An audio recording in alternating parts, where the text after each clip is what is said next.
So the AP problem that I'll be doing is from the 2001 AP Physics C Mechanics Free Response section. The question states, a motion sensor and a force sensor record the motion of a cart along a track as shown above. The cart is given a push so that it moves toward the force sensor and collides with it. The two sensors record the values shown in the following graphs.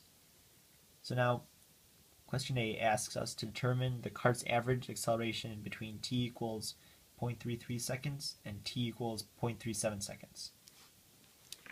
Now to do this, we know that acceleration equals the change in v over the change in t. So now we know the change in t because it gives it to us down there. So that'd be just final minus initial. So final time, which is 0.37 seconds, minus initial, which is 0.33 seconds. Now to find the change in velocity, we have to look at the velocity graph up here. So we look at the time at 0.33, which is the initial, and 0.37, which is the final. We mark those off right there and there. Now at the final velocity section right here, we can see that that equals about negative 0.18 meters per second. So put that down. Meters per second. And then we subtract that from the initial, which looks about 0.22 meters per second. So we'll put that down.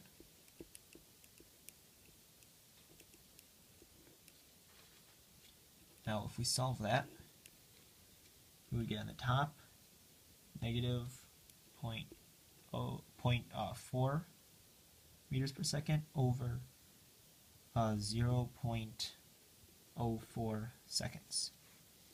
Then we could just solve that out and we would get negative 10 meters per second squared, which is the average acceleration, which is, shows it's also decreasing.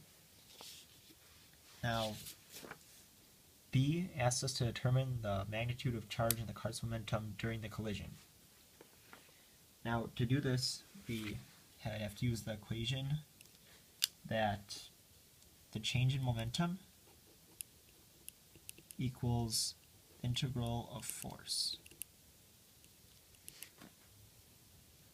So to find the integral of force, we would have to look at the force graph here.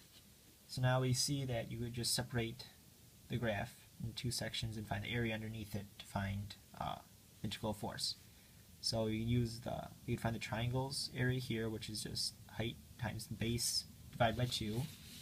So we'll do that really fast. So 1/2 of the height, which we can see is about 30, times here.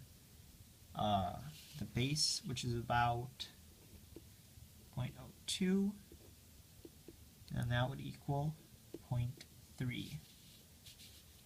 Then we would look at the trapezoid down here. So we would do 1/2 of the top here times the bottom right there.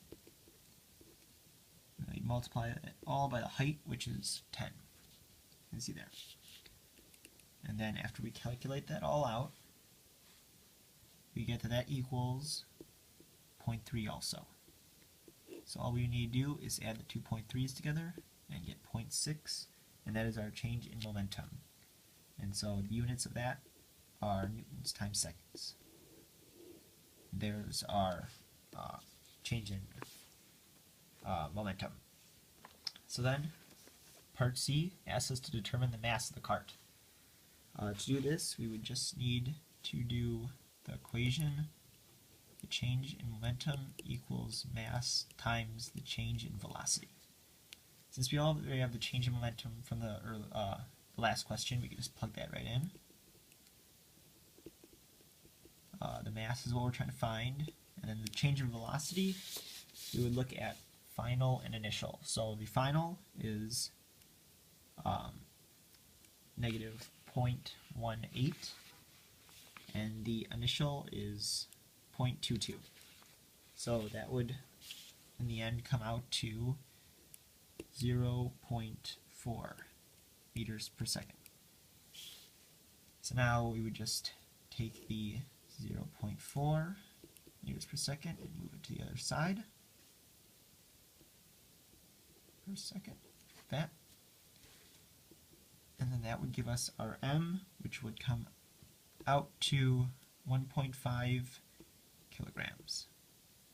And that would give us our mass.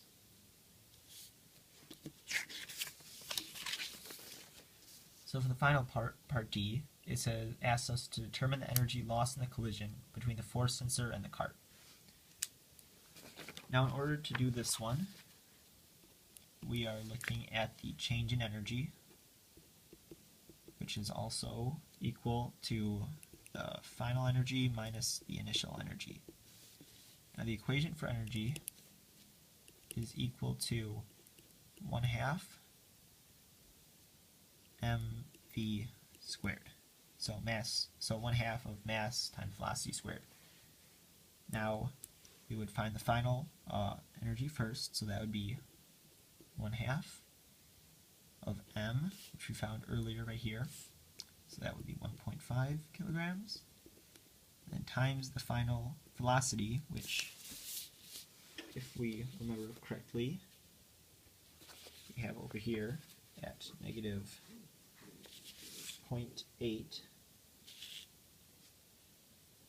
Oh, sorry. 0.22. So then we subtract that from the initial energy, which is 1/2 of 0.5 kilograms because the mass stays the same, and then we would use the negative 0.18 as we'd found earlier before here as the final. So then,